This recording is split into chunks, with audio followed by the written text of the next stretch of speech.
أعوذ بالله من الشيطان الرجيم بسم الله الرحمن الرحيم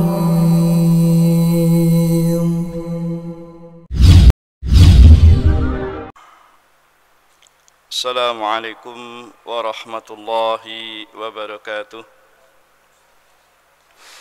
إن الحمد لله نحمده ونستعينه ونستغفره ونعوذ بالله من شرور أنفسنا ومن سيئات أعمالنا من يهده الله فلا مضل له ومن يضلل فلا هادي له أشهد أن لا إله إلا الله وحده لا شريك له وأشهد أن محمدًا عبده ورسوله اللهم صل على محمد وعلى آله وأصحابه أجمعين أما بعد فإن أصدق الحديث كتاب الله تعالى وخير الهدي هدي محمد صلى الله عليه وعلى آله وسلم وشر الأمور محدثاتها فإن كل محدثة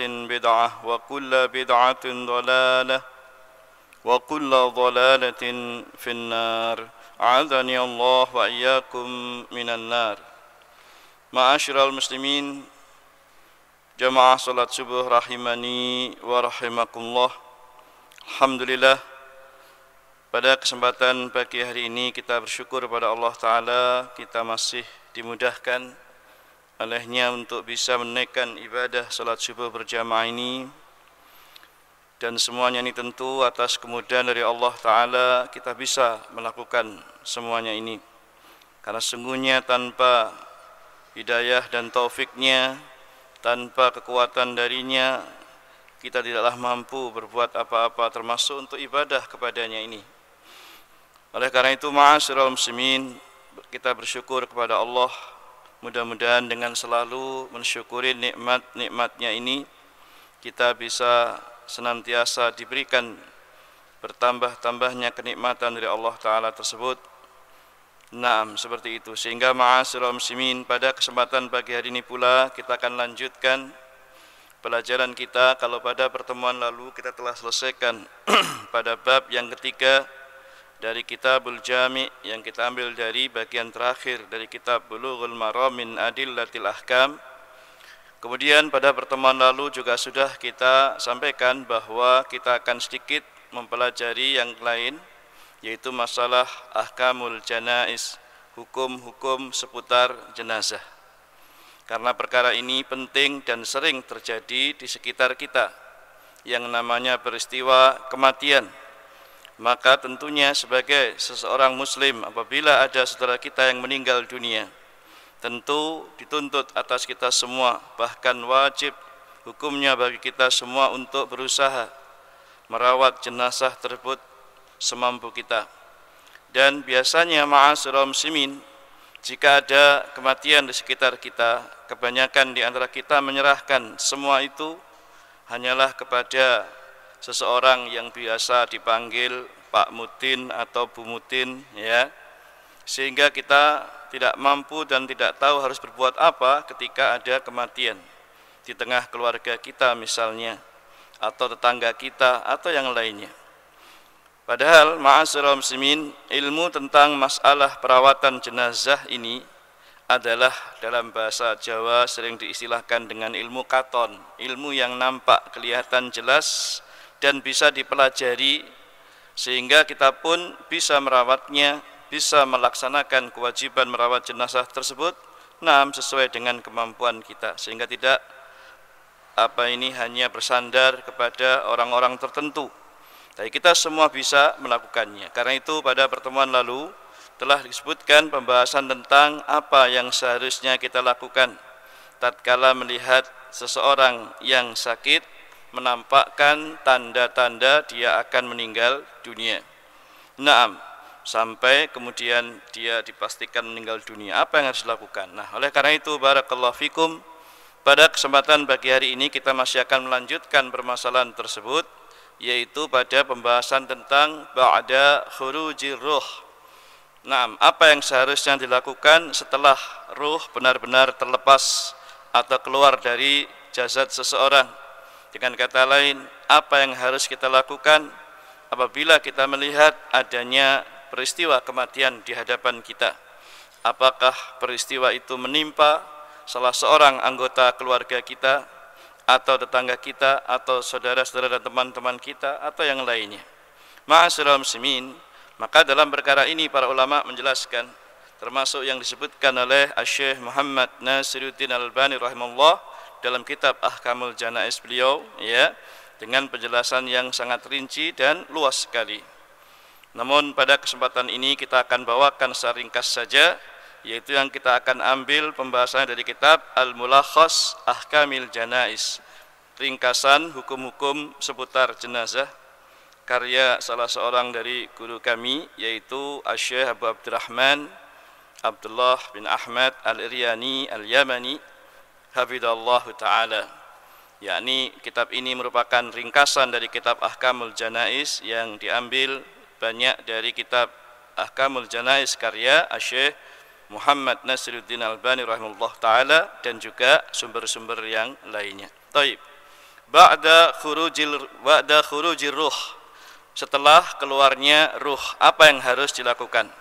Wa amma ba'da khurujir ruh yanbaghi lil hadirina tujahahu ma ya'ti.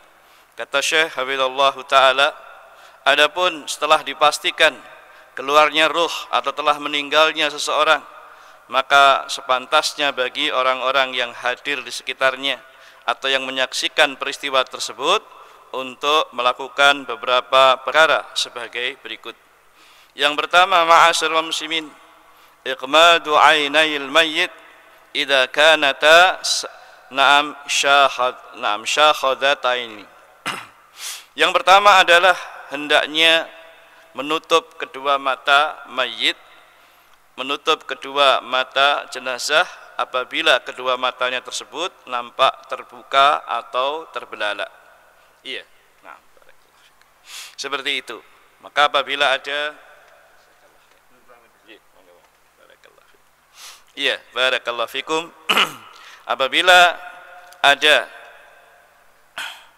mayit atau orang yang meninggal dunia itu matanya terbuka, matanya terbelalak ketika dia mengalami kematian, maka yang seharusnya kita lakukan ma'asyiral muslimin adalah menutup kedua mata mayit tersebut. Nah, dan nanti akan ditunjukkan dalilnya. Bagaimana caranya? Barakallahu fikum. Iya. Maka dengan cara kalau matanya terbelalak, karena biasanya mayit itu, ya, dan bahkan itu sering terjadi. Kenapa dia terbelalak atau terbuka matanya? Karena kedua mata mayit itu seringnya adalah mengikuti ke arah mana perginya ruh, ke arah mana ditariknya atau perginya ruh dari jasadnya. Sehingga barakallahu fikum, mayit itu pasti akan matanya mengikuti perginya ruh, sehingga seolah terbelalak dan seringnya melihat ke atas. Oleh karena itu Nabi pernah mengatakan, inna ruha idza qubida tabi'ahul basar. Sesungguhnya ruh itu apabila dicabut maka akan diiringi atau diikuti oleh pandangan matanya.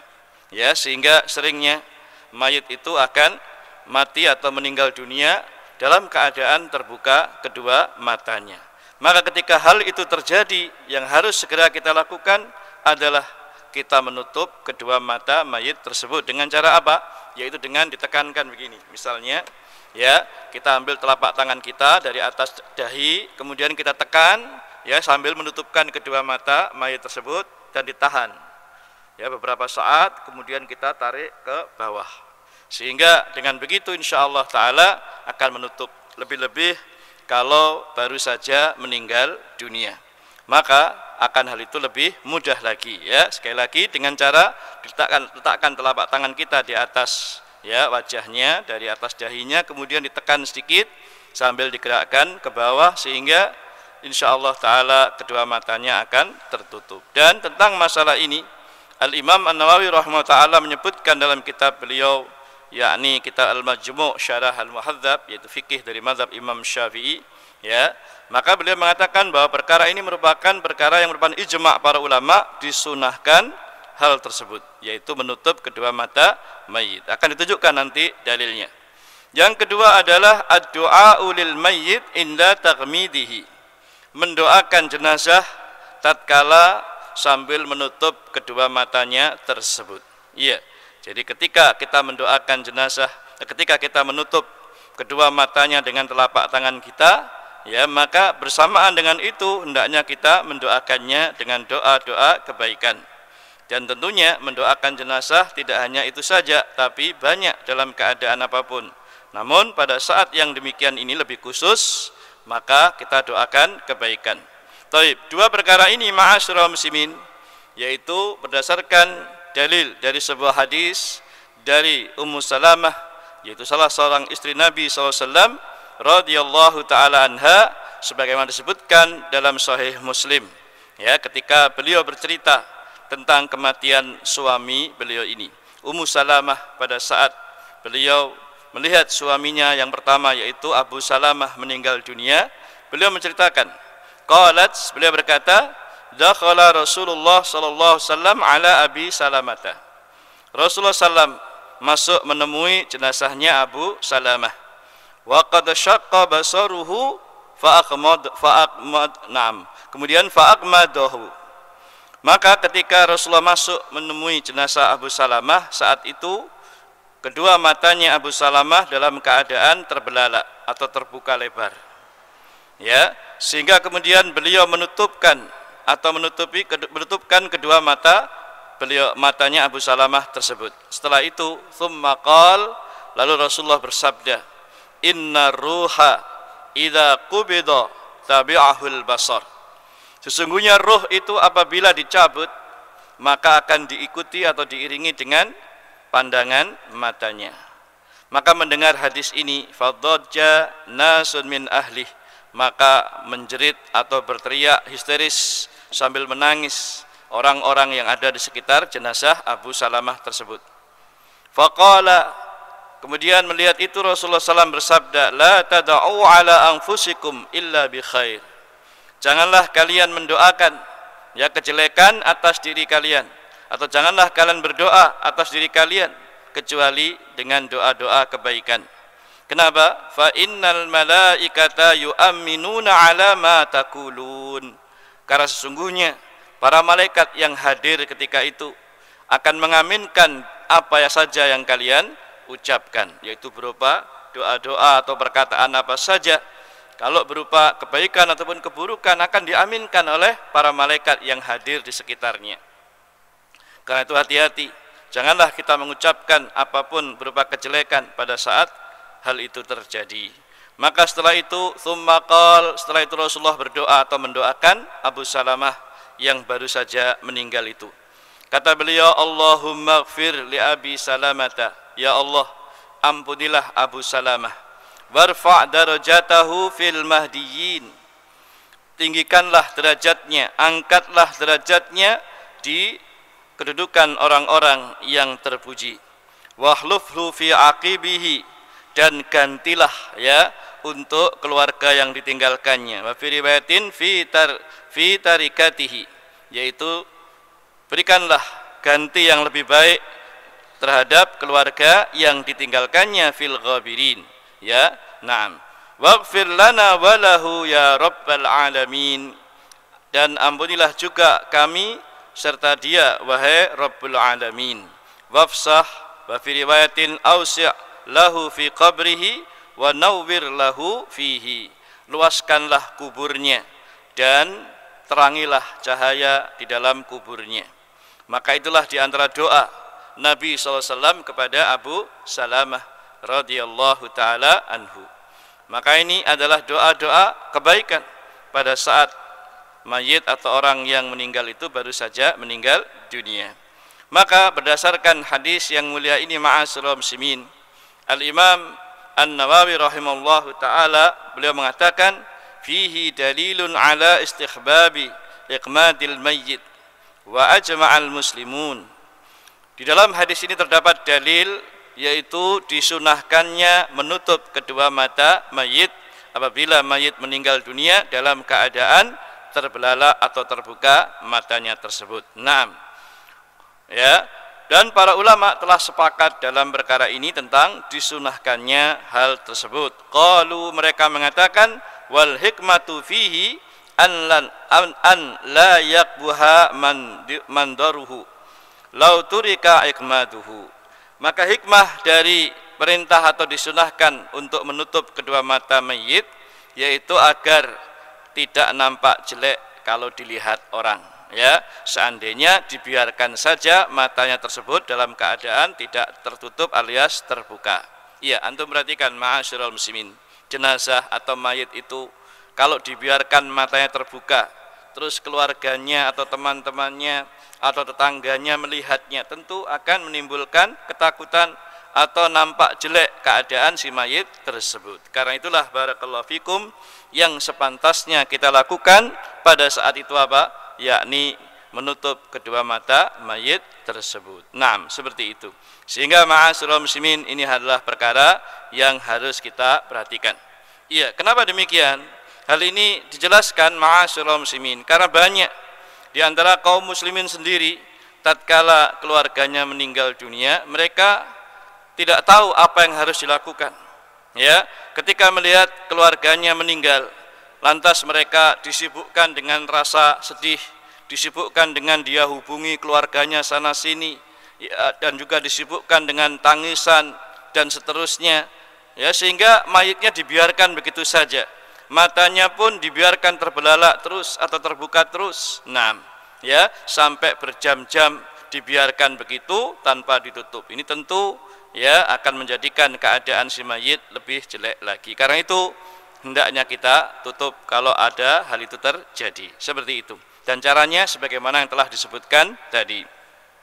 Demikian pula Al-Imam As-San'ani rahimahullah dalam kitab Subulus Salam, beliau menjelaskan fihi dalilun ala annahu yud'a lil mayyit inda mautih wa li ahlih wa aqabihi atau wa aqibihi bi umuril akhirah. Artinya apa? Di dalam hadis ini terdapat dalil yang menunjukkan dianjurkan atau disunahkannya untuk mendoakan kebaikan bagi si mayit.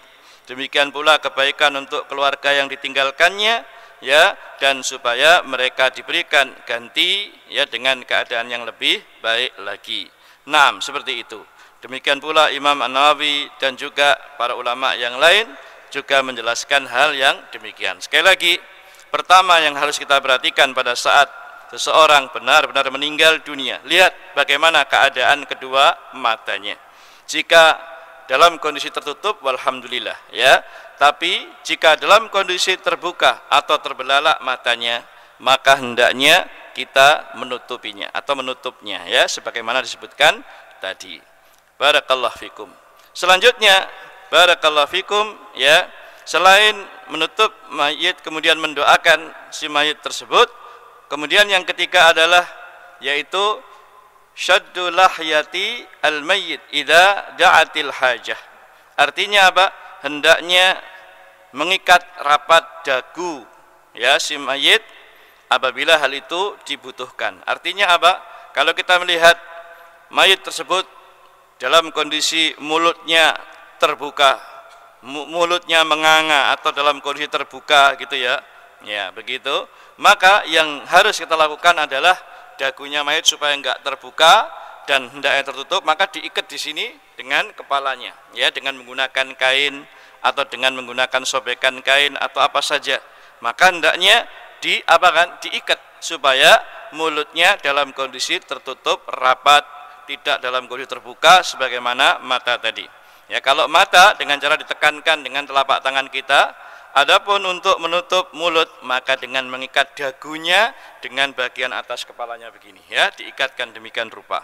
Sebagaimana hal itu juga dijelaskan oleh Al-Imam Ibnu Qudamah rahimahullah dalam Al-Mughni, yang mana kata beliau bahwa ya dilakukan hal tersebut dengan cara mengikat dagunya ya dengan kepalanya.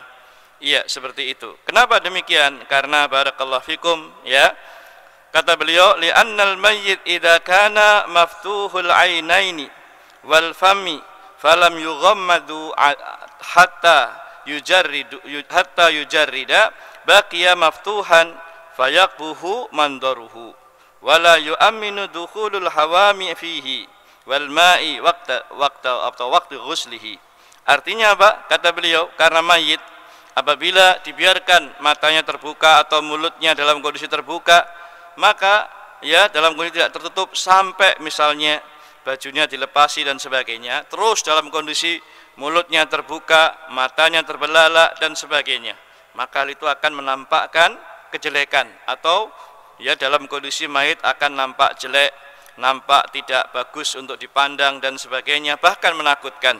Tidak hanya itu, mulut kalau dibiarkan terbuka maka tidak aman dari masuknya serangga-serangga atau apa saja binatang-binatang kecil yang bisa masuk ke dalam tubuhnya si mayit, atau masuknya air pada saat dia dimandikan misalnya. Maka ketika mulutnya dibiarkan terbuka, maka hal itu akan terjadi, yaitu maka menyebabkan mulut bisa saja kemasukan air ya pada saat dimandikan dan sebagainya.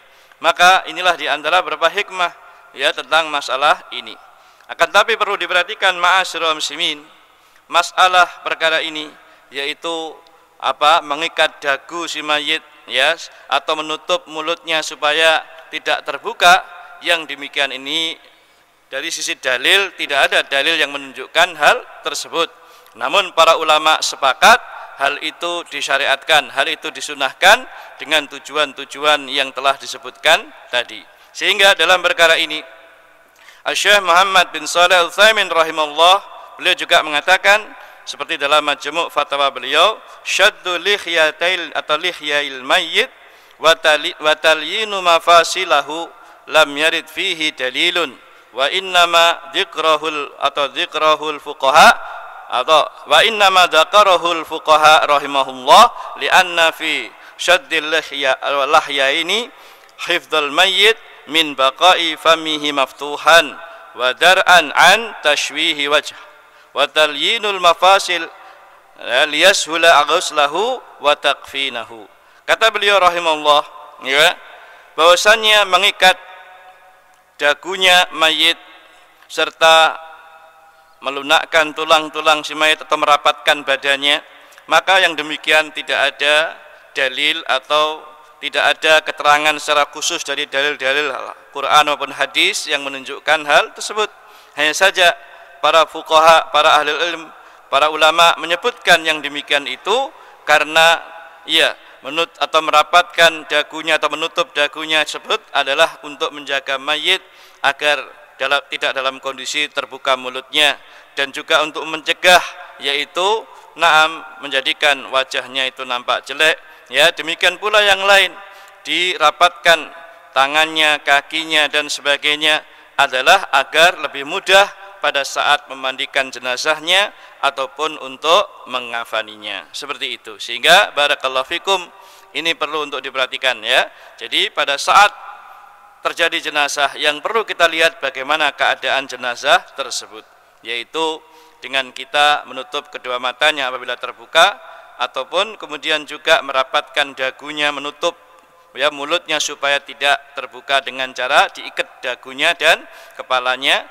Demikian pula ya, yang berikutnya adalah sebagaimana dijelaskan oleh Syekh Muhammad bin Shalih Al-Utsaimin rahimahullah tadi, yaitu talyinu mafasilal mayyit, yaitu merapatkan atau melunakkan ya anggota-anggota tulang mayit lainnya, yaitu dengan merapatkan kakinya, demikian pula kedua tangannya ya. Adapun kalau kita perhatikan kebiasaan masyarakat di Indonesia ya, kalau kakinya biasanya dirapatkan dengan cara diikat pada betisnya, atau kedua jempolnya dirapatkan dan diikat dengan kain atau dengan sesuatu yang bisa merapatkan kedua kakinya. Demikian pula tangannya, biasanya kalau orang Indonesia yaitu dibikin seperti orang sholat, yaitu dengan cara bersedekap kemudian diikat di tangannya ini, di pergelangannya diikat sedemikian rupa supaya rapat. Nah tujuannya apa ma'asyiral muslimin? Tujuannya seperti yang dijelaskan oleh Syekh Muhammad bin Shalih Al-Utsaimin tadi adalah yakni supaya mudah untuk dikafani dengan rapat ya, demikian pula mudah ketika dimandikan jenazahnya ya. Supaya apa? Rapat.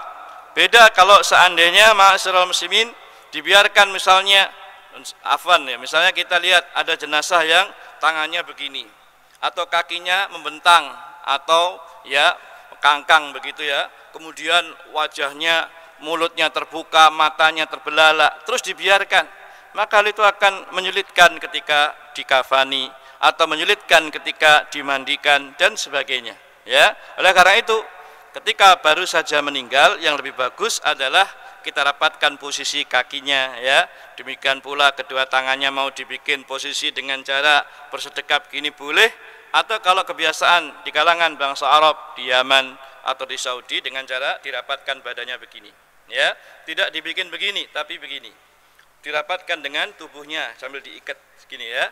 Nah, dan seperti ini sekali lagi tidak ada dalil khusus yang mengharuskan apakah harus dibikin sedekap atau dirapatkan dengan badannya dan seterusnya.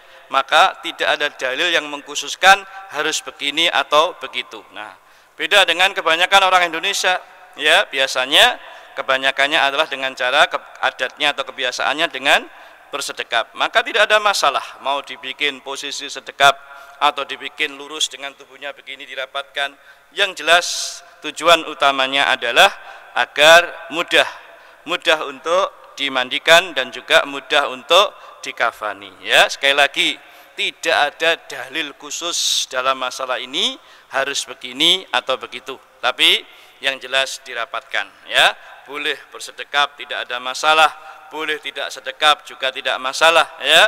Maka tujuannya untuk merapatkan dan ya seperti itu. Lah terus bagaimana kalau seandainya ma'asyiral muslimin ya ada jenazah yang berjam-jam dia meninggal dunia terus posisinya tidak seperti itu ya, seperti yang juga saya pernah dapatkan sendiri ketika ada sebagian saudara kita atau teman kita yang meninggal, maka meninggalnya adalah jam 2 malam atau setengah 3 malam, 3 pagi hari, dini hari sebelum subuh ya. Ketika dia telepon kepada kami waktu itu ya sekitar jam sekian, dan istrinya menangis-nangis karena suaminya meninggal dunia ketika itu ya. Maka saya tanya, ada enggak yang ngurus jenazah nanti? Insya Allah ada, sebutkan namanya Ustadz Fulan yang akan mengurusi jenazahnya. Baik, kalau gitu insya Allah saya nanti juga ke sana untuk ikut menghadiri kematiannya. Maka setelah beberapa jam, karena rumahnya agak jauh, saya pun sampai di rumahnya. Begitu saya ingin melihat kondisi jenazahnya, maka ternyata apa yang terjadi?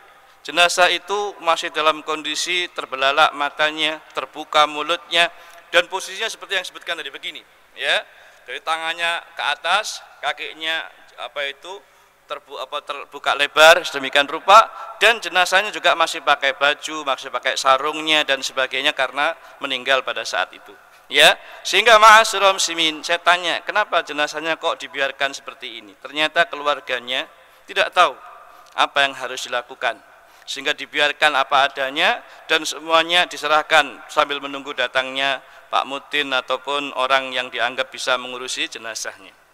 Maka yang demikian tentu kalau sudah kondisinya seperti itu tentu akan kaku ya, karena dibiarkan berjam-jam seperti itu ya, sehingga akan menyulitkan kalau dimandikan ataupun dikafani. Karena itulah ya saya bilang sama keluarganya, ini harus tutup dulu matanya, mulutnya, dan seluruh anggota badannya dirapatkan. Terus bagaimana caranya?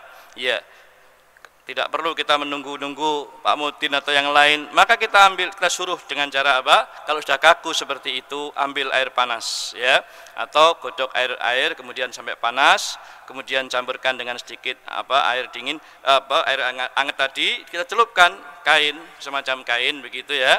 Terus kemudian kita seko, istilahnya diseko dengan air panas pada bagian-bagian badan yang kaku tadi, seperti ini tangannya. Supaya apa? Kalau sudah begitu nanti akan lebih mudah untuk digerakkan dan dirapatkan lagi. Itu insya Allah bisa. Pada dekat kedua matanya kita pakai ya, diseko dengan sedikit air panas di sekitarnya, sambil kita tekan-tekan matanya dengan telapak tangan kita, insya Allah akan tertutup. Demikian pula mulutnya yang sudah kaku ini dikasih air hangat atau air panas di sekitarnya, sambil pelan-pelan begitu diurut-urut dan kemudian sambil diikat ya. Dan walhamdulillah akhirnya bisa semuanya, meskipun kakinya ataupun tangannya ya tidak sempurna sebagaimana biasanya karena sudah terlalu kaku. Namun walhamdulillah paling tidak sudah bisa agak dirapatkan dan diikat sehingga nanti akan memudahkan apabila dikafani. Seperti itu ya, mudah untuk dikafani. Nah, oleh karena itu ma'asyiral muslimin barakallahu fikum, dalam perkara ini harus diperhatikan oleh kita semua, sehingga kalau ada keluarga kita yang meninggal dunia jangan panik ya, jangan bingung. Kadang-kadang kita sibuk telepon sana telepon sini keluarga kita atau hubungi teman-teman kita, tetangga kita, tapi kita enggak segera merawat jenazahnya dengan cara seperti tadi. Maka keluarga yang ada kita perintahkan, kita lihat dulu kondisi jenazahnya ketika meninggal ya. Nangis boleh, sedih boleh, tapi jangan sampai jenazah kemudian dibiarkan begitu saja tanpa diurusi atau segera dilakukan hal-hal yang telah disebutkan tadi ya, seperti itu. Demikian pula ya, naam, merapatkan jenazahnya dengan tangannya, kakinya dan seterusnya dan seterusnya. Itulah yang harus kita lakukan ya, sebagaimana yang disebutkan tadi. Yang kelima yang disebutkan para ulama adalah taqtiyatul mayyit bisaubin yasturu jami'a badanih ba'da tajridihi min siyabih ya. Hendaknya menutupi jenazah atau mayit dengan menggunakan kain, semacam kain selimut atau jenisnya yang bisa menutupi seluruh badannya ya, tentunya juga setelah dilepasi pakaian si mayit tersebut. Artinya apa, ma'asyiral muslimin? Iya, ketika ada seorang yang meninggal dunia ya, maka jangan dibiarkan ya terbuka atau tidak tertutup sama sekali. Harus ditutup ya, entah itu dengan selimut, dengan kain sarung, atau dengan jarik, atau dengan selendang, atau apa saja yang bisa menutup seluruh badannya ya. Nah, lebih-lebih lagi setelah dilucuti atau dilepasi seluruh pakaian mayit ya, supaya apa? Apalagi kalau mau dimandikan, maka tentu mayit tersebut pakaiannya harus dilucuti atau dilepasi semua. Bagaimana cara melepasinya? Iya, kadang kalau sudah orang itu meninggal ya, maka melepas bajunya itu tentu agak susah. Maka tidak ada masalah kalau kita ingin mudah dengan cara kita menggunakan gunting dan kita potong-potong bajunya tersebut atau celananya supaya lebih mudah untuk dibukai ya. Kalau melepas sarungnya gampang, tapi melepas baju yang sudah dipakai atau celananya maka kadang-kadang susah. Kalau untuk lebih mudah bisa dilepas, maka dibantu dengan dipotongi atau digunting ya, bajunya atau kaosnya atau celananya dan sebagainya, lalu dilepasi. Dan ketika melepasi baju si mayit tersebut, ma'asyiral muslimin, jangan lupa untuk selalu menjaga ya auratnya. Aurat mayit jangan sampai terlihat, tapi harus tetap ditutup, baik ketika kita melepasi bajunya atau nanti ketika memandikan jenazahnya. Karena sering kita lihat ma'asyiral muslimin ya, orang yang mandikan jenazah atau ketika membuka pakaian mayit maka dibiarkan terbuka auratnya. Ini tidak boleh ya. Melihat aurat yang dibolehkan itu adalah hanya antara suami dan istri saja, tidak boleh selainnya, baik itu sama-sama lakinya atau sama-sama perempuannya ya, melihat auratnya orang lain, apalagi aurat yang lain jenis kelaminnya. Jelas ini tidak boleh sama sekali. Demikian pula seorang anak tidak boleh melihat aurat bapaknya atau ibunya ya, atau ibunya dan melihat auratnya anak yang sudah dewasa dan sebagainya, tidak boleh ya. Yang dibolehkan jelas hanyalah seorang suami melihat aurat istrinya atau istri melihat aurat suaminya, ini boleh ya, baik dia hidup maupun ketika sudah meninggal dunia. Maka tetap harus diperhatikan untuk menutup auratnya tersebut. Sekali lagi, ma'asyiral muslimin, mayit ya, ketika dia disemayamkan atau diletakkan di tempat tidur atau tempat dia meninggal dunia, maka harus ditutup dengan kain yang bisa menutup seluruh tubuhnya. Sebagaimana dalam hadis Aisyah radhiyallahu taala anha dalam Sahih Bukhari dan Muslim, dikatakan oleh beliau, inna Rasulullah sallallahu alaihi wasallam khina tuwfiya sujjiya atau sujjiya biburdin khibarah ya. Sesungguhnya Rasulullah SAW pada saat beliau meninggal dunia, maka beliau ditutupi atau diselimuti dengan kain burdah dari Yaman, yaitu semacam kain yang tebal, yang lebar, yang besar, yang terbuat dari Yaman, yang di situ ada garis-garisnya. Wallahu a'lam ya. Yang jelas tubuhnya Rasulullah ditutup ya, maka demikian yang berlaku di kalangan kita kaum muslimin. Maka pada saat ada jenazah jangan dibiarkan diler begitu saja, dibuka wajahnya dan semuanya, tapi ditutup ya, tidak boleh dibuka kecuali ketika ada kebutuhan ya. Maka berdasarkan hadis ini kata Imam Nawawi rahimahullah dalam Syarah Sahih Muslim, fihi istihbab tasjiyah atau tasjiyatil mayyit wa huwa mujma'un alaih. Maka di dalam hadis ini menunjukkan disunahkan untuk menutupi mayit dengan menggunakan kain atau apa saja, dan ini sepakat para ulama dalam masalah ini. Apa hikmahnya? Wa hikmatuhu siyanatuhu minal inkishaf wa sitru auratihi al mutaghayyara anil a'yan ya. Hikmahnya adalah supaya menjaga mayit agar tidak tersingkap dan tidak nampak auratnya ya dari pandangan orang lain ya, seperti itu. Sehingga tidak boleh ya kita membiarkan mayit itu terbuka. Dan biasanya ma'asyiral muslimin, di samping itu mayit itu atau seseorang itu kalau meninggal dunia dan menjadi mayit, maka biasanya berubah warna tubuhnya ya, menjadi kebiru-biruan ya, dan setelah itu dia akan membusuk atau berbau busuk yang tidak enak dan sebagainya.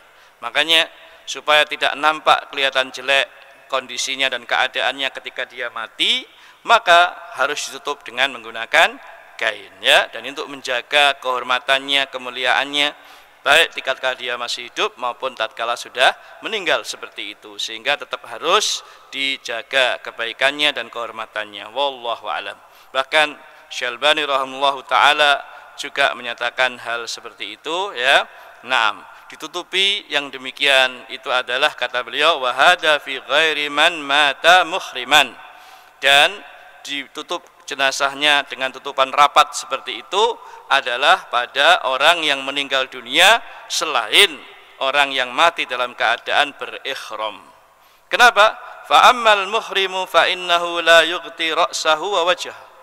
Karena orang yang mati ketika dia berikhram atau sedang menunaikan ibadah umroh atau haji, ketika berpakaian ikhram, maka ketika dia meninggal tidak ditutup kepalanya dan juga tidak ditutup wajahnya, tapi dibiarkan wajah dan kepalanya terbuka.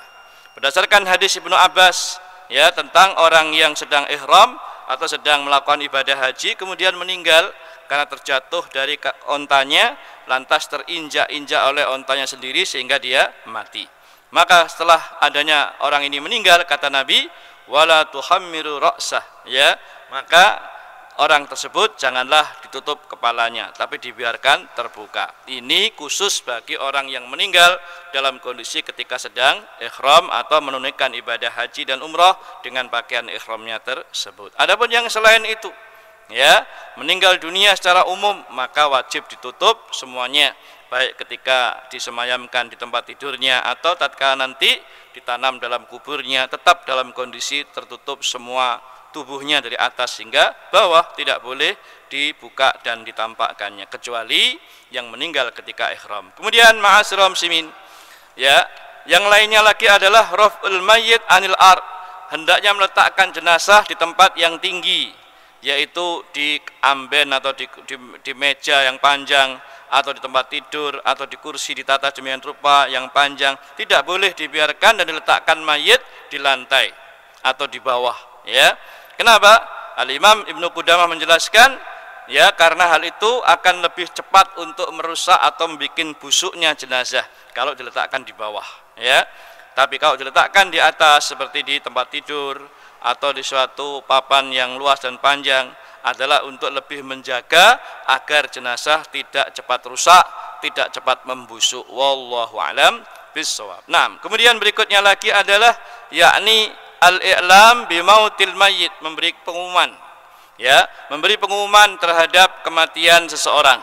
Artinya ketika dipastikan seseorang itu meninggal dunia ma'asyiral muslimin, maka boleh bagi kita untuk mengadakan atau pemberitahuan atau pengumuman secara luas kepada seluruh kaum muslimin agar kaum muslimin segera berbondong-bondong datang untuk merawat jenazahnya ya, dan seterusnya dan seterusnya. Sebagaimana tentang masalah pemberian pengumuman ini dibolehkan berdasarkan beberapa dalil, di antaranya hadis dalam Sahih Bukhari dan Muslim yang diriwayatkan Abu Hurairah radhiyallahu taala anhu tentang kematian raja negeri Habasyah, yaitu Raja Najasyi, yang dia diam-diam masuk Islam. Dan pada hari kematian orang ini, maka tidak ada yang menyolatkan jenazahnya karena dia mati dalam kondisi di tengah-tengah rakyatnya, negaranya yang kebanyakan mayoritasnya adalah Nasrani atau Nasara. Ya, padahal Raja Najasyi diam-diam masuk Islam setelah banyaknya para sahabat yang hijrah ke negeri Habasyah pertama kali sebelum hijrah ke Madinah ketika itu. Maka beliau Raja Najasyi ini menyembunyikan keislamannya sampai dia meninggal dunia. Sehingga ketika meninggal dunia dikabarkan oleh malaikat Jibril kepada Nabi SAW. Ya, sehingga pada saat itu Nabi SAW mengatakan kepada para sahabat, na'a Rasulullah, katanya Abu Hurairah, na'a Rasulullah SAW an-Najasyiya sahibal Habasyah fi yaumil ladzi mata fihi. Pada hari ketika meninggal dunianya Raja negeri Habasyah yaitu Najasyi, maka Nabi SAW memberikan pengumuman kepada para sahabatnya, ya, yaitu dengan menyuruh para sahabat untuk menyolatkan dengan salat gaib kepadanya dan mendoakan ampunan kepadanya, ya. Nah, kata beliau bahwasanya itu adalah kematian, kata beliau, ya, dikatakan istaghfiru li akhikum, kata Rasulullah, mintakan ampunan untuk saudara kalian yaitu Raja Najasyi yang meninggal di negeri Habasyah, dan tidak ada yang menyolatkan atau mendoakan jenazah. Sehingga para sahabat dan Rasulullah SAW menyolatkan jenazah dengan cara salat gaib seperti itu. Nah, itu menunjukkan bolehnya mengadakan pengumuman. Demikian pula ketika Rasulullah SAW melihat ada dua orang, atau disebutkan dalam satu riwayat adalah seorang laki-laki hitam, dalam riwayat yang lain adalah seorang wanita yang hitam yang tinggal di masjid. Ketika meninggal dunia, maka Rasulullah SAW diberitahu bertanya kepada orang-orang atau sahabat-sahabat beliau. Fasa'alan Nabi sallam anhu. Beliau bertanya tentang orang yang biasa tinggal di masjid dari budak atau perempuan yang berkulit hitam ataupun laki-laki yang berkulit hitam. Para sahabat mengatakan mata, dia telah meninggal wahai Rasulullah. Beliau berkata lagi, afala kuntum azantumuni bih. Kenapa kalian tidak memberitahu saya tentang kematian orang tersebut? Ya, sehingga mengatakan dulluni ala qabri. Kalau begitu tunjukkan di mana kuburan dia. Ya, sehingga ketika sampai di kuburannya beliau pun ya menyolatkan jenazah dengan cara sholat di atas kuburannya atau di kuburan tersebut. Ini dibolehkan hal yang demikian ketika ada jenazah yang baru saja meninggal dunia. Ya, dan syahidnya di sini adalah Rasulullah bertanya, kenapa kalian tidak memberitahu saya tentang kematian si fulan atau fulanah ini, ya.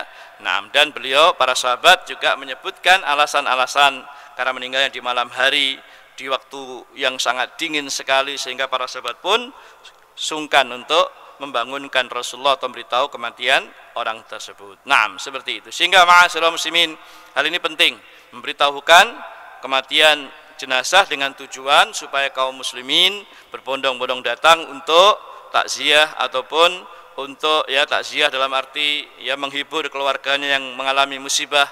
Demikian pula mendoakan jenazah atau merawat jenazah dengan sebaik dan secepat mungkin. Kemudian berikutnya yang lagi tambahkan sedikit adalah ta'jilu tahjizil mayyit wujuban, yaitu bersegera di dalam mempercepat kepengurusan jenazah, ya. Dan ini hukumnya wajib. Karena Rasulullah SAW menyuruh kita untuk mengatakan, yaitu asra'u bil janazah, cepat-cepatlah kalian di dalam mengurusi jenazah. Yang maknanya kata ulama adalah kita disuruh untuk segera di dalam mengurus jenazah tersebut, baik dalam ketika mengurus untuk memandikannya, mengafaninya, menyolatkannya, sampai bersegera pula di dalam mengantarkannya ke kuburannya. Dan ini penting, ya, sehingga ma'asyiral muslimin, hal yang demikian adalah perkara yang disunahkan untuk dilaksanakan, bahkan sebagian mengatakan itu adalah wajib, ya, diwajibkan untuk bersegera, tidak boleh berlambat-lambat atau menunda-nunda sampai berhari-hari apalagi, ya, ini tidak boleh. Maka hendaknya dilakukan dengan segera.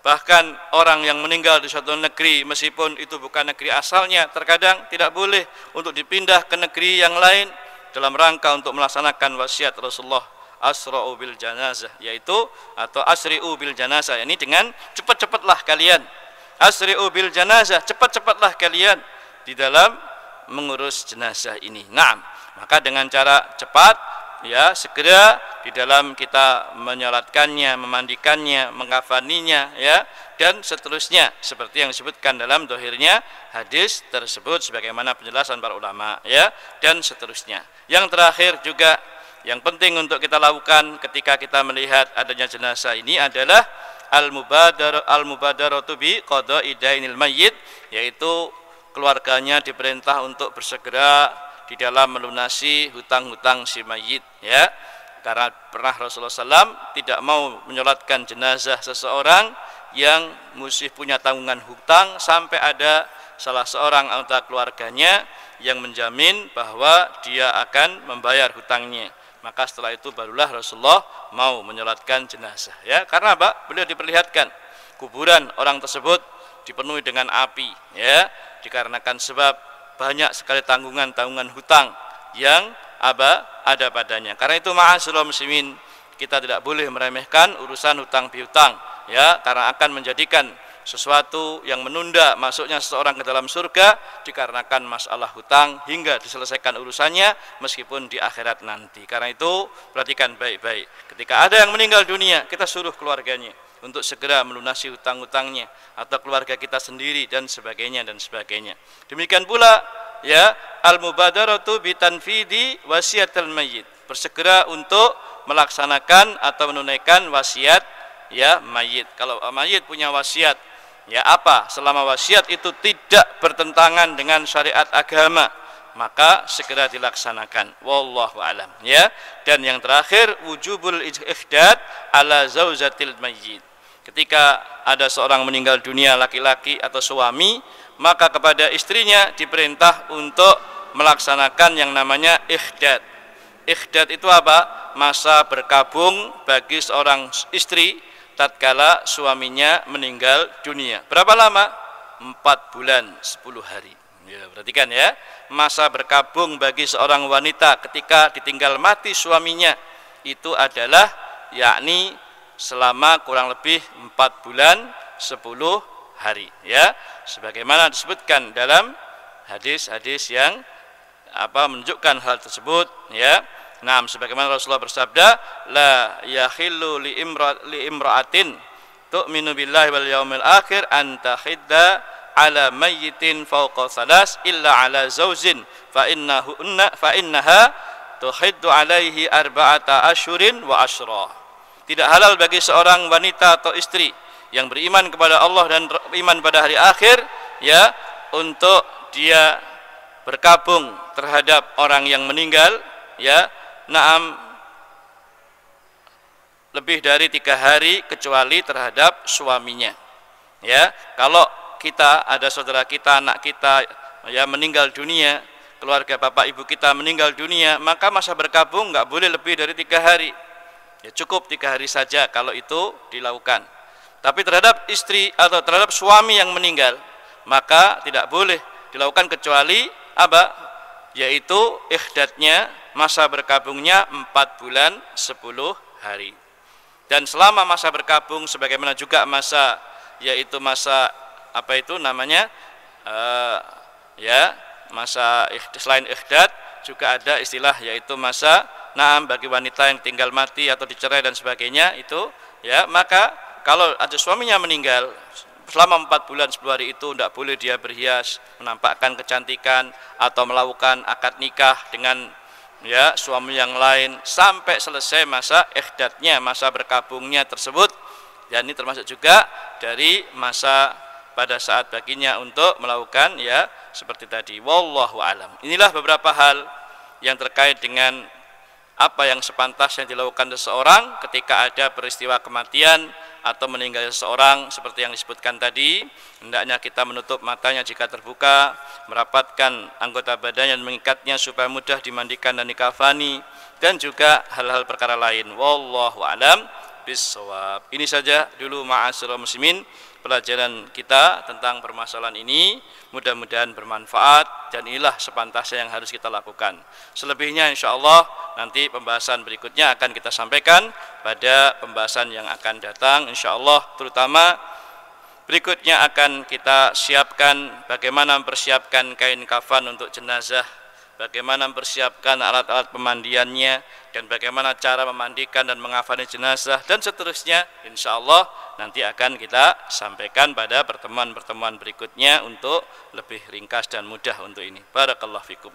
Harapannya kita semua nanti bisa mengurus jenazah dengan baik tatkala peristiwa kematian itu ada di hadapan kita, terutama pada keluarga kita ya, sehingga kita tidak harus bergantung pada orang lain yang mengurusnya. Wallahu a'lam bis-shawab. Taib, itu saja dulu, mudah-mudahan bermanfaat. Sebelum ditutup barangkali ada yang mau ditanyakan. Tafadhol barakallahu fik. Nah, ada yang mau ditanyakan? Silakan Pak. Oh nggih, monggo jenengan dulu. Assalamualaikum warahmatullahi wabarakatuh. Ya. Ya.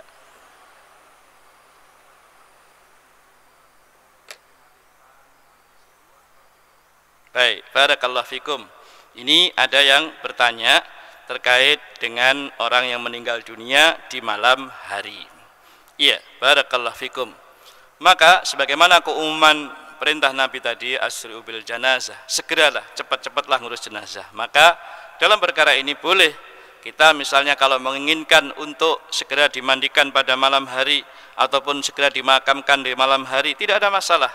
Karena menguburkan jenazah ya, itu tidak dilarang baik dilakukan pada siang hari ataupun di malam hari. Hanya saja yang perlu dipertimbangkan adalah pertama, orang yang memandikan jenazah ada ndak, siap ndak, peralatan-peralatan yang disediakan ada ndak, terus kemudian yang menggali kubur juga sudah siap atau belum kalau dilakukan di malam hari. Kalau itu semua mudah dan bisa dilaksanakan dengan gampang, mudah, dan masyarakat sepakat untuk itu, tidak ada masalah, bahkan itu lebih baik ya, seperti itu. Sehingga biasanya yang seperti ini, kemudian seperti ini banyak kita dapatkan di desa-desa.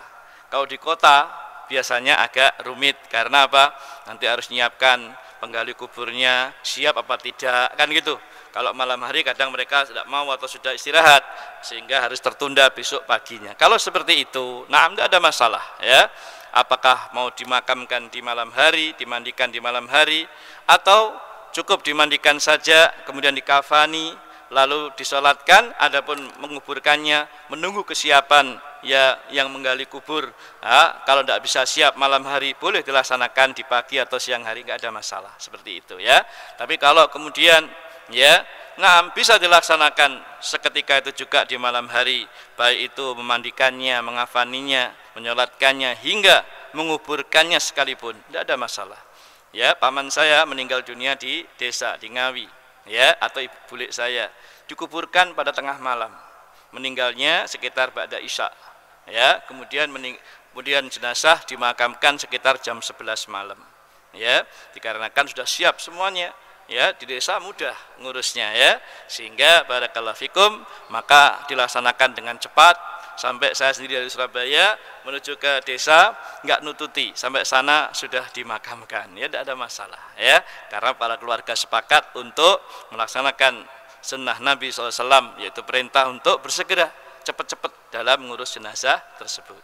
Adapun kalau bapak saya sendiri, ya, tatkala meninggal di Surabaya, ya, maka kalau memandikan jenazah tetap malam hari saya lakukan, mandikan jenazah, mengafaninya, bahkan menyolatkannya.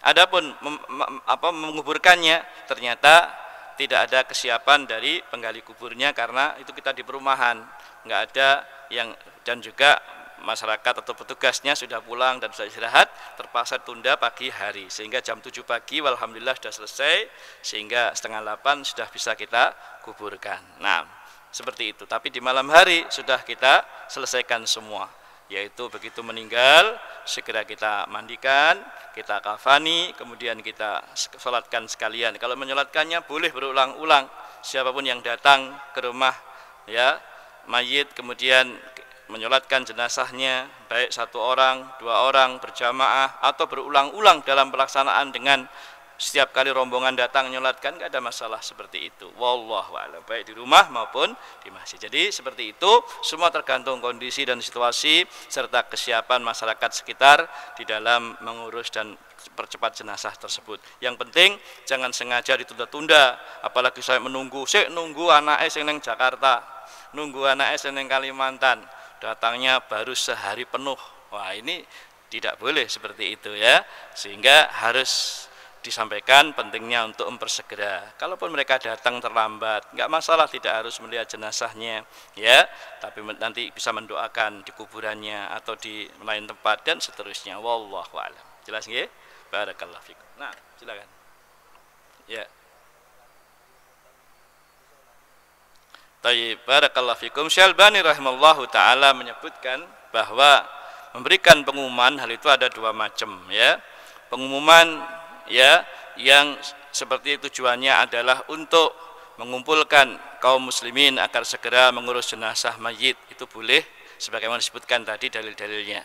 Adapun yang dibenci adalah memberikan pengumuman kalau tujuannya adalah untuk seperti apa yang dilakukan oleh orang-orang jahiliyah di masa lalu, yaitu lebih-lebih pada mayit kalau dia adalah orang yang punya kedudukan di masyarakat ya, maka orang-orang jahiliyah sengaja memberikan pengumuman tersebut agar orang-orang memuliakan dia dengan menangisi dan meratapi dia, bayar orang untuk mendatangkan ya orang-orang yang menangisi jenazahnya, meratapi jenazahnya dengan cara memukul-mukul wajah ya, memukul-mukul dada, merobek-robek saku bajunya atau kerah bajunya, menunjukkan kesedihan dan tangisan-tangisan yang dibikin-bikin ya. Nah, terutama ini dilakukan oleh Al-Jaliyah terhadap para tokoh-tokoh yang meninggal dunia. Ini enggak boleh ya.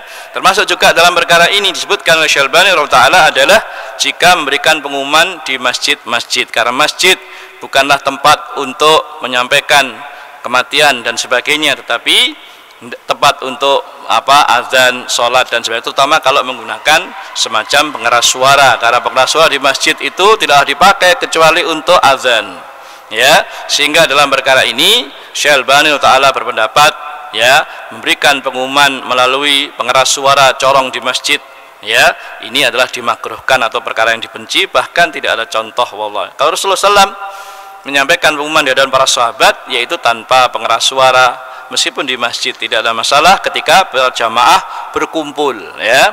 Yang jelas jangan sampai memberikan pengumuman itu dengan keluar dengan menggunakan pengeras suara untuk di luar, sebagaimana kalau kita memberikan pengumuman dengan azan seperti itu.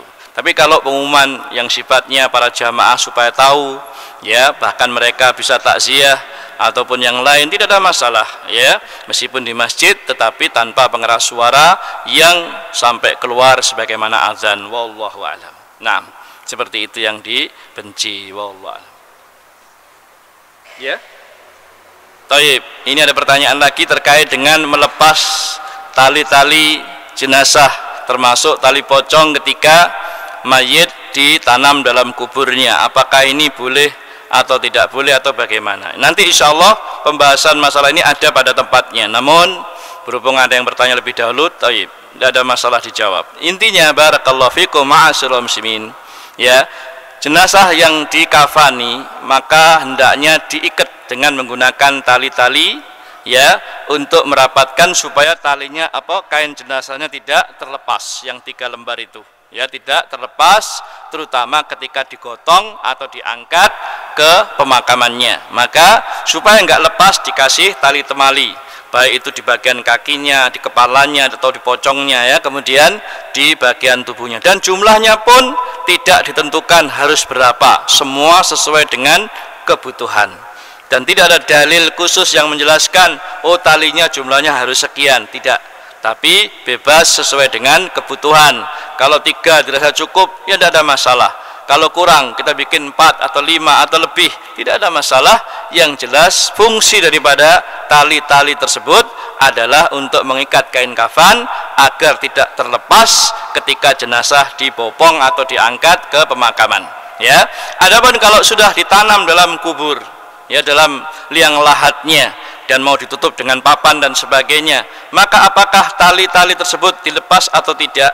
Ini pun juga tidak ada ketentuan dalil secara khusus harus dilepas atau tidak dilepas, sesuai dengan kebutuhan. Sehingga kata Syekh bin Baz rahimallahu taala, demikian pula Syekh Utsaimin dan sebagainya dalam fatwa beliau, bahwasannya ya melepas tali-tali jenazah itu adalah sesuai dengan kebutuhan. Boleh dilepas, boleh tidak. Hanya saja karena fungsinya sudah tidak ada lagi ketika sudah ditanam dalam kubur, maka boleh dilepas. Ya, boleh dilepas karena sudah nggak ada fungsinya. Karena fungsi utama tadi adalah mengikat kain kafan agar tidak terlepas ketika jenazah diangkat. Begitu, ya. Nah, tapi kalau sudah ditanam, maka dibiarkan terikat tidak ada masalah, dilepasi juga tidak ada masalah. Maka mengharuskan harus dilepas, ini masalah. Karena apa? Nggak ada dalil untuk itu.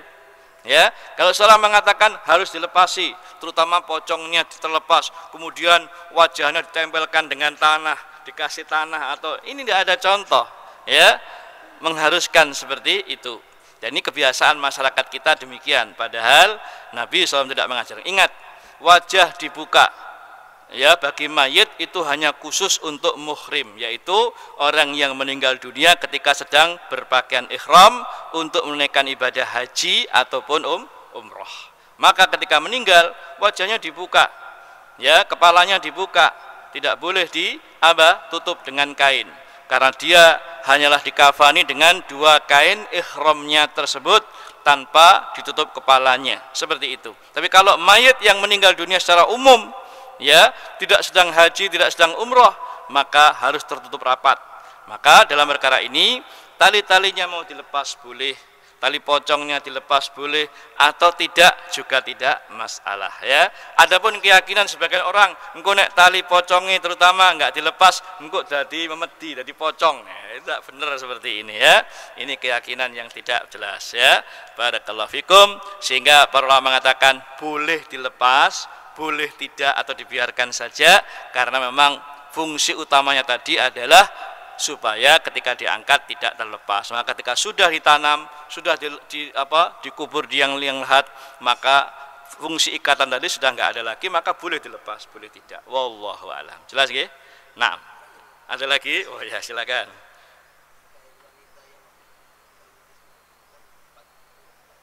Apa? Oh ya.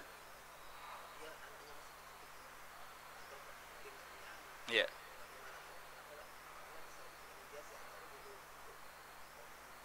Oh begitu, barakallahu fikum. Ini berkait dengan masalah wanita yang ditinggal mati oleh suaminya tadi. Dia harus punya masa ihdad, masa berkabung selama 4 bulan 10 hari. Dan di masa itu yang dilarang bagi wanita yang mengalami ihdad atau masa ihdad tersebut, ya, itu adalah 4 bulan 10 hari dia tidak boleh menerima lamaran nikah atau mengadakan akad nikah lagi atau menikah dengan laki-laki lain. Tidak boleh. Kenapa? Karena hak suami yang telah meninggal dunia adalah dimuliakan, dihormati dengan dia berkabung selama 4 bulan 10 hari tadi. Ya, tidak boleh berhias, berdandan cantik untuk menampakkan kecantikan sehingga orang lain akan tertarik untuk menikahinya. Itu yang nggak boleh. Tapi kalau terpaksa seseorang wanita harus belanja keluar rumah karena tidak ada lagi yang disuruh, atau terpaksa dia harus bekerja, maka tetap harus dijaga supaya dia tidak boleh berhias berlebihan. Karena apa? Boleh-boleh saja bagi wanita keluar rumah, ya, untuk suatu keperluan yang mendesak, yang tidak memungkinkan baginya dan tidak bisa didapatkan di dalam rumah, maka boleh keluar, tidak harus mendekem sama sekali di rumah, tidak boleh keluar sama sekali, tidak demikian. Maksudnya yang dilarang adalah dia tidak boleh menerima lamaran, tidak boleh, ya, ada keinginan untuk menikah sampai selesai masa ihdadnya tadi, dan ini termasuk juga masa iddah baginya, ya. Iddah itu kalau dalam bahasa kita orang yang dicerai ada masa iddah, ya, atau wanita yang tinggal mati juga ada masa iddah sekaligus masa ihdad, ya. Nah, bagi wanita yang ditinggal mati suami, ya, maka masa ihdatnya, masa berkabungnya itu adalah seperti tadi 4 bulan 10 hari. Kalau mau belanja keperluan-keperluan anak-anaknya atau dirinya atau masa, atau dia terpaksa harus bekerja mencari nafkah, boleh-boleh saja, tapi dengan tetap tidak boleh menampakkan perhiasan atau menampakkan kecantikan atau yang lain-lain, ya. Jadi kalau dia berdandan, ya, dalam rangka untuk menampakkan kecantikan dan keinginan menikah, ini tidak boleh, ya, karena hak suami yang meninggal itu tetap harus dijaga selama 4 bulan 10 hari. Wanita dia tidak boleh, atau lebih baik dia dalam rumah kalau tidak ada keperluan untuk keluar. Wallahu a'lam. Seperti itu. Jelas ya? Dalam istri yang meninggal nggak ada masa ihdat, nggak ada masa iddah bagi laki-laki. Hari ini meninggal, besok suaminya mau nikah lagi, tidak ada larangan. Itu bedanya. Loh kok nggak adil? Ya itu adalah ketetapan dari syariat, ya. Kalau ketetapan syariat seperti itu. Kenapa? Ya tentu ada banyak hikmah, diantaranya karena suami atau seorang laki-laki beda dengan wanita, ya, dalam banyak hal, termasuk, ya, dari sisi syahwatnya. Kalau wanita atau suami itu tinggal mati istrinya, dia nggak tahan berlama-lama membujang atau bersendirian, maka biasanya dia pengen cepat-cepat nikah, nggak ada masalah. Hari ini meninggal, besok antum mau nikah, tidak dilarang dalam agama, ya. Beda dengan wanita, ada masa ihdatnya, ada masa iddahnya, dan seterusnya, ya. Paham nggih? Barakallahu fikum. Seperti itu. Yang lain cukup? Ya, satu lagi. Ya. Ya. Ya.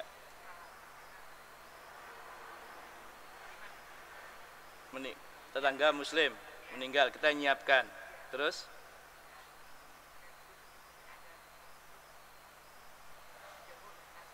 ya.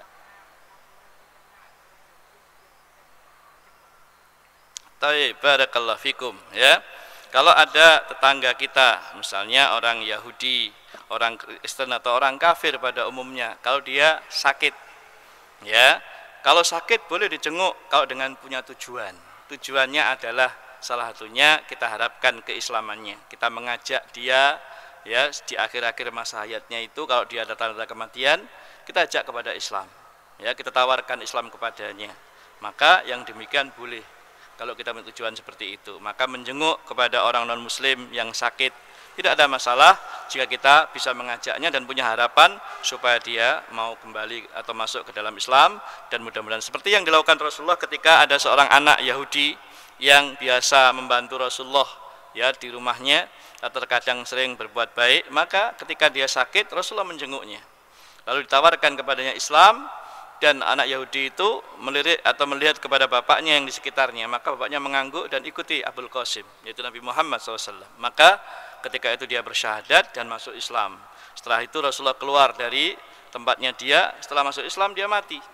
Maka kata Rasulullah, sungguh Allah telah menyelamatkan dia dari api neraka. Itu menunjukkan, kata ulama, boleh menjenguk orang yang sakit meskipun dia kafir, dengan harapan tujuan untuk mengajak dia kepada Islam atau kepada kebaikan, dengan harapan supaya dia nanti sebelum dia mati di akhir hayatnya maka dia telah masuk Islam. Itu yang diharapkan, ya. Adapun kalau yang selain ini, ya, tidak suatu keharusan, karena perintah untuk menjenguk orang sakit dari saudara-saudara kita kaum muslimin, sebagaimana hakul muslim alal muslim, ya, hak orang muslim yang satu dengan yang lain adalah, ya, apabila dia meninggal maka iringi jenazahnya. Ini perintah. Atau kalau dia sakit maka jenguklah. Ini kepada saudara sesama muslim sebagai suatu kewajiban. Tapi kalau kepada non muslim nggak wajib. Boleh, tidak dilarang dengan tujuan-tujuan seperti tadi. Lah demikian pula kematian, ya. Kalau pada kematian tetangga kita yang non muslim atau yang kafir, baik itu Yahudi, Nasrani atau Hindu atau Buddha, mati, maka tidak ada keharusan kita untuk menjenguk atau menolaknya. Tapi kalau sebagai kewajiban tetangga, kita sekedar, ya, menyampaikan supaya orang yang keluarganya tinggal mati, ya, sabar gitu aja. Tapi kita nggak boleh mendoakan mayit atau orang yang meninggal dari kalangan orang kafir, ya. Orang kafir tidak boleh didoakan, apalagi semoga diampuni dosanya, tidak boleh. Semoga Allah merahmatinya, tidak boleh. Sebagaimana disebutkan Allah Ta'ala dalam surah At-Taubah, ya, pada ayat sekitar 113 di situ Allah melarang Nabi SAW mendoakan orang yang kafir dan mati dalam keadaan kafir. Maka tidak boleh didoakan rahmat, didoakan kebaikan, didoakan ampunan dan sebagainya, tidak boleh. Ya, tapi kalau mendoakan orang yang kafir yang masih hidup dengan harapan supaya dia diberi hidayah Allah masuk Islam, maka itu tidak mengapa. Wallahu a'lam. Jelas nggih? Nah, seperti itu. Tapi kalau kita selama tetangga kita itu muslim, kita membantu dia menguruskan jenazah, menyiapkan peralatannya, membantu untuk mandikan. Meskipun mungkin kita yang akan mandikan sendiri atau orang lain yang mandikan, tidak ada masalah, terserah. Tapi yang jelas kita bantu keluarga muslim tersebut sesuai dengan yang bisa kita lakukan, ya, sebagai bentuk, ya, tanggung jawab sebagai seorang muslim untuk mengurusi jenazahnya, ya, sesuai dengan apa yang kita mampu. Wallahu a'lam bishawab. Nah, murtad lain lagi, berarti kan kafir kalau murtad. Ya, sekali lagi yang saya bilang tadi, bahwa kalau dia orang kafir, kita ingin menghadiri jenazahnya, boleh apa tidak, kan begitu. Maka yang demikian tidak diharuskan. Bukan suatu kewajiban untuk mendatangi jenazah orang yang mati dalam keadaan kafir, baik kafir murni dia sebagai seorang Yahudi, Nasrani, Hindu, Buddha atau yang lain, atau dia orang Islam yang murtad.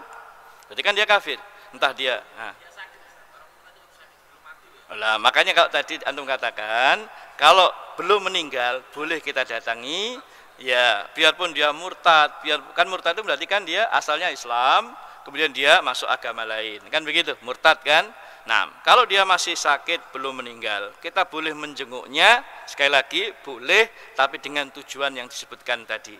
Berharap dia itu mau bertobat, berharap dia itu diberi hidayah Allah supaya mau kembali kepada Islam, maka yang demikian tidak mengapa menjenguknya. Tapi kalau tidak punya harapan seperti itu dan kita datang kepadanya ada atau tidak ada bedanya, ya kita nggak datang juga tidak masalah, begitu. Ya, nah, saya pernah melihat teman saya yang murtad, naudzubillah, ya. Teman saya dulu Islam, masa kecil sama-sama dengan saya tidur di masjid, adzan di masjid, sholat jamaah di masjid 5 waktu sama dia.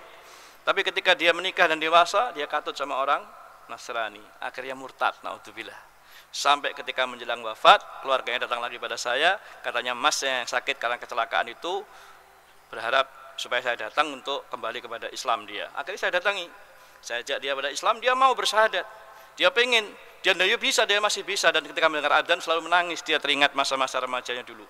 Tapi begitu saya ajak kepada Islam dan mengajari dia syahadat, istrinya datang, anaknya datang, langsung menyerang suaminya. Jangan diingatkan dengan, ya, agamanya, dengan bantuan-bantuan dari gerejanya dan sebagainya. Waktu itu saya pun dimarahi oleh keluarganya, jangan memaksa. Loh, saya tidak maksa, tapi dia sendiri yang minta. Tapi keluarganya tetap melarang saya. Sudah, terserah kepada dia, karena waktu itu dia sudah bersyahadat. Kalau lagi bingung lagi ketika istrinya mengingatkan yang lain, terus begitu seolah-olah kita berperang begitu. Akhirnya saya datang dilarang, saya datang dicegah, saya datang, terus begitu. Ya sudah, terserah. Sampai pada akhirnya ketika dia meninggal, maka keluarganya tahu kalau dia sudah sempat bersyahadat sebelum mati, dari budin yang tahu. Tapi istrinya dan anak-anaknya tidak mau terima. Maka ketika meninggal, padahal keluarganya yang muslim dan menyiapkan proses pemakaman Islam kembali, tapi keluarga yang Nasrani ini tidak mau dibawa pulang ke rumahnya, dibawa ke tempat pelaksanaan jenazah apa itu, lantas dikuburkan di Kembang Kuning sama mereka. Naudzubillah, ya. Padahal waktu itu sudah nangis pada saya, minta supaya dia dibimbing pada Islam lagi. Sempat bersyahadat tapi ditolak sama istrinya. Terus begitu.